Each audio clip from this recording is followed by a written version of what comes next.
It is a favorite of Will Smith. Bill Clinton has been photographed with it, and Julia Roberts absolutely adores it. I am talking about the delightful book, The Alchemist by Paulo Coelho. It is the story of Santiago, a young shepherd boy from the Spanish countryside of Andalusia. He has a dream that reveals to him there is a hidden treasure buried at the Egyptian pyramids.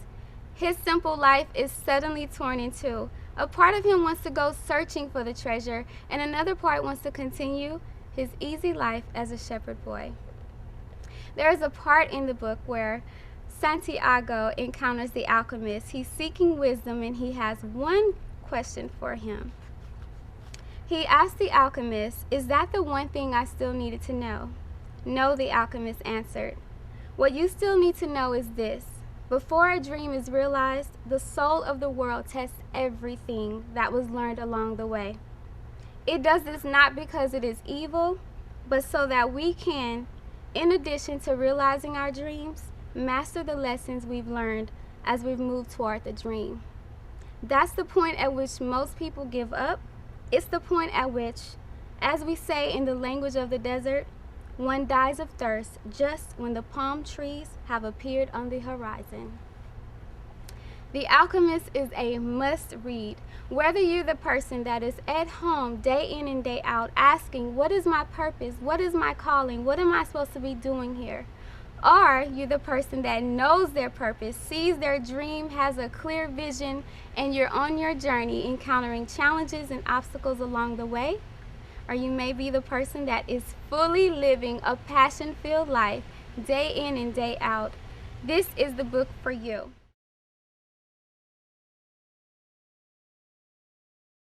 Today is all about becoming the best version of yourself.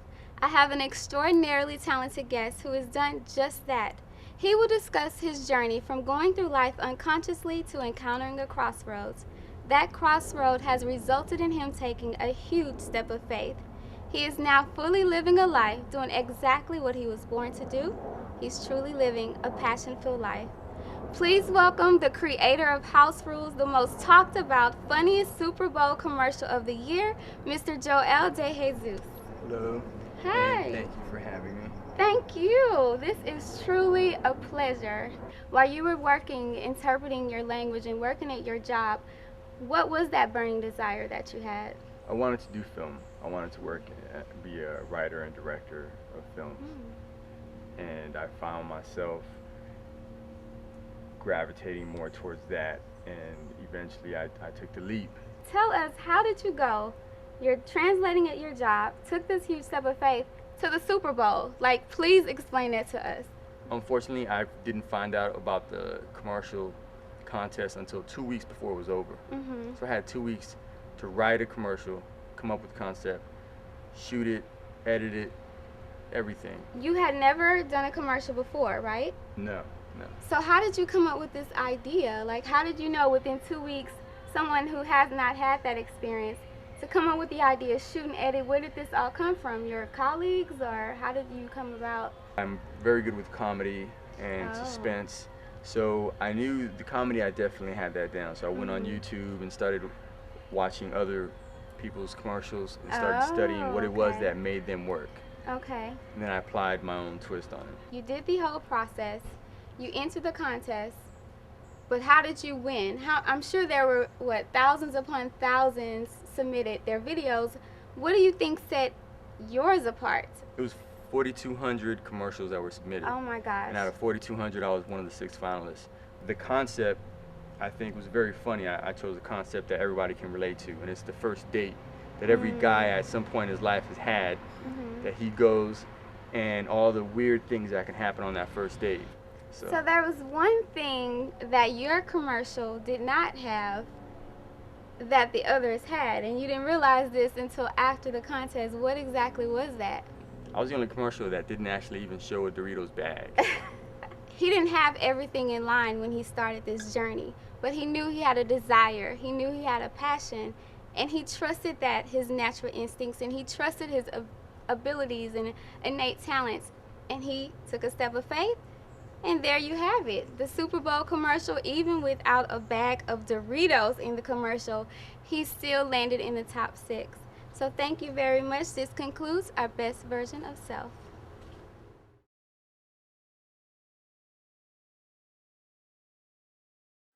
Clean eating is the practice of eating whole natural foods such as fruits, vegetables, lean proteins, and carbohydrates.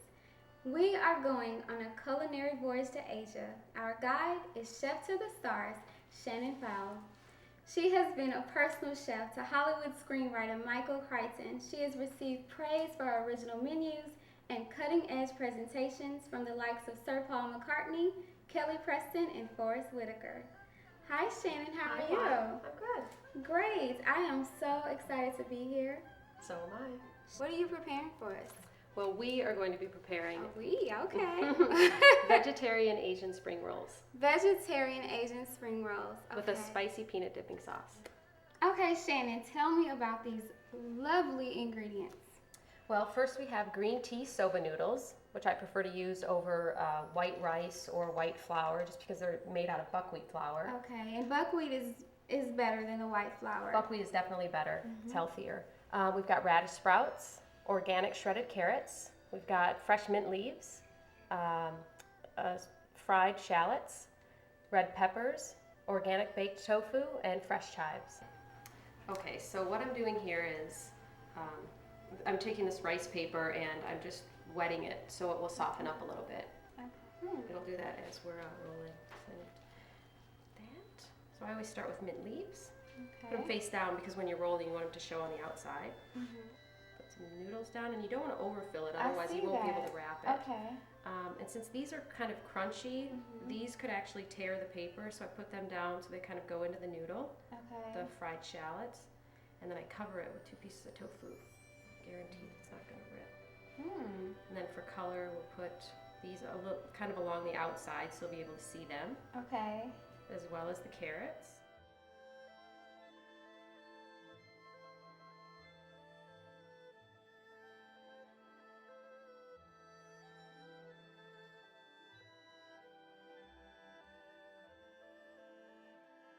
Now it's your turn.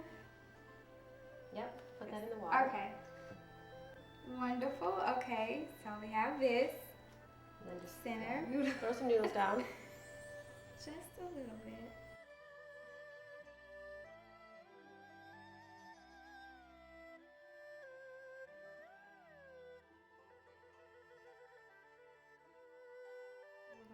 Okay.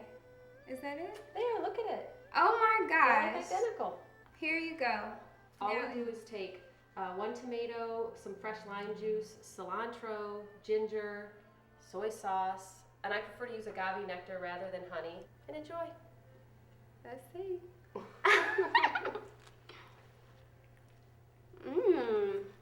I like this because it's simple, it's clean eating, the ingredients are top notch.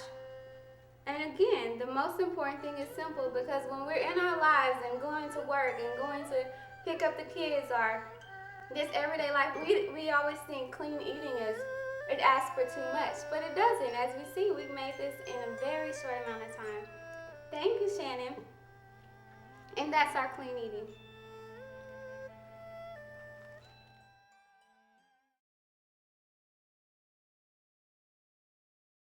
On our daily escape, we are going on a visual journey to India. We are exploring the arts, culture, and history of India. I am here today with the gallery owners, Margaret and Eric Jereminas. How long, Eric, have you had your gallery here? We're closing in on our first year. And at this moment, you are having a fascinating exhibition highlighting artists from India. How did that come about? And please tell us more about it. It is exciting, and the name is Sita's Sisters, Mithila Painters of India. We're showcasing art basically from 1988 through 2010. And as you can see around the room, we've got a wide collection of art from over 30 different artists. The themes range from traditional depictions of deities to contemporary issues to world events, and we can take you through some of them as you like. Behind me we have a few of the artists that we are showcasing, And these ladies are some of the heavyweights of what would be considered the untouchable class. And unfortunately, the class system is still in full effect in India, and some of these ladies have had to endure such things as being hidden away from other people amongst pretty much the same village. They can't walk around the same pathways. Sometimes they would even have to ring a bell to let other people know that they're on their way. I see they like to use a lot of color, and it's definitely an ongoing theme as far as the women in their colorful dresses. They do. There's several different styles, and one of them is this particular style where they use a lot of heavy color, a little thinner lines with some bold, dark elements. The other thing to note is these eyes. If you see these eyes, they're generally very stylistic with the Matilla people. If you see it, a painting like this, you pretty much know it came from that region. This is a piece by Bindi Priya, and the name of it is Women Must Be Educated. It's a social commentary piece on the plight of women. And bringing us to our final featured piece, we have this lovely artwork here. Eric, please tell us more about it. This is a work by Pratik Prabhakar. It's called Young Girl Fishing. You do see the stylized eye and the pose of the woman. The story goes that he went down to the local fishing lake and saw a very pretty girl. He was enamored by her, went home and sketched her. About 6 months later, he decided to actually turn it into a painting. And you can see the highly stylized design work, the backgrounds, the fish look almost alive, moving way into a much more contemporary, high-fashioned piece of work. And this concludes our daily escape to the Norbert Ellen Gallery. I want to encourage you to explore the cultural events in your city, partake in some arts, or try different foods. Do something to bring you out of the box. And I hope I've done just that. Thank you. Have a wonderful day.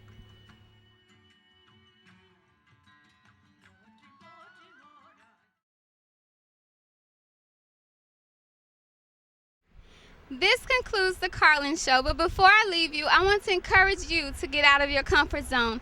Face your fears, become comfortable with taking risks, and enjoy the unknown.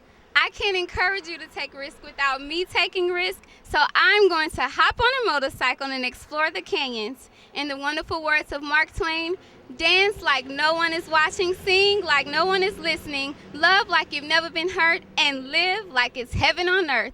This is truly a passion-filled life. Until next time. Ciao. Live in a passion.